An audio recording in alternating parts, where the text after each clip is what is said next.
Hi friends, welcome to Ponsri channel. Friends, நம்ம இன்றைக்கி இந்த பொன்ஸ்ரீ சேனலில் என்ன பார்க்க போகிறோன்னா, கிராஸ் பீஸ் கட் பண்ணுறது எப்படி அப்படிங்கிறதான் பார்க்க போகிறோம்.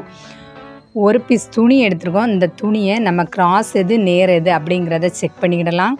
செக் பண்ணின பிறகு பாருங்கள், இந்த கிராஸ் பகுதியில் நீட்டாக 1.25 இன்ச்சு அளவில் நம்ம கிராஸ் பீஸ் கட் பண்ணதுக்கு ரெடி ஆகிடலாம். அதை விடவும் அளவு கூடுதல் தேவை அப்படின்னா நம்ம அதை விடவும் அளவு கூடுதலாக எடுத்துக்கிடலாம்.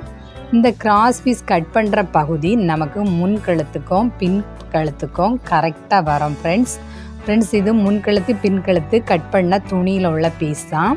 இந்த பீஸாக இருந்தாலும் தான், எந்த பீஸாக இருந்தாலும் இந்த மாதிரி நம்ம கட் பண்ணால் போதும்.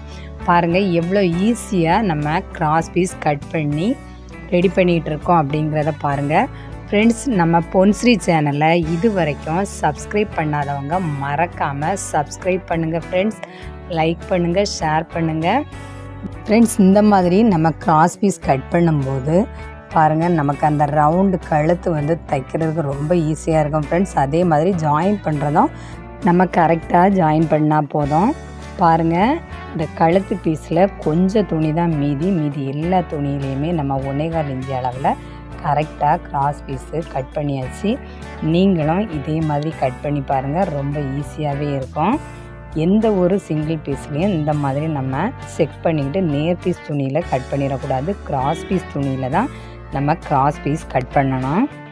ஃப்ரெண்ட்ஸ், இந்த மாதிரி நம்ம ஒரே பீஸில் கட் பண்ணும்போது ஒரு பீஸுக்கு அடுத்தது ஒரு பீஸ் அடுத்தது நம்ம தொடர்ந்து தைச்சிக்கிட்டே இருக்கும்போது அந்த கிராஸ் பீஸோட பொசிஷன் லெவல் கரெக்டாக இருக்கும். ஃப்ரெண்ட்ஸ், பாருங்கள், நீங்களும் இந்த மாதிரி கட் பண்ணி பாருங்கள். ஃப்ரெண்ட்ஸ், ரொம்ப ஈஸியாகவே இருக்கும். ஃப்ரெண்ட்ஸ், இந்த வீடியோ உங்களுக்கு பிடிச்சிருக்கா மறக்காமல் நம்ம பொன்ஸ்ரீ சேனலை லைக் பண்ணுங்கள், ஷேர் பண்ணுங்கள், சப்ஸ்கிரைப் பண்ணுங்கள், கமெண்ட்ஸ் பண்ணுங்கள். இது வரைக்கும் இந்த வீடியோ பார்த்த அனைவருக்கும் நன்றி.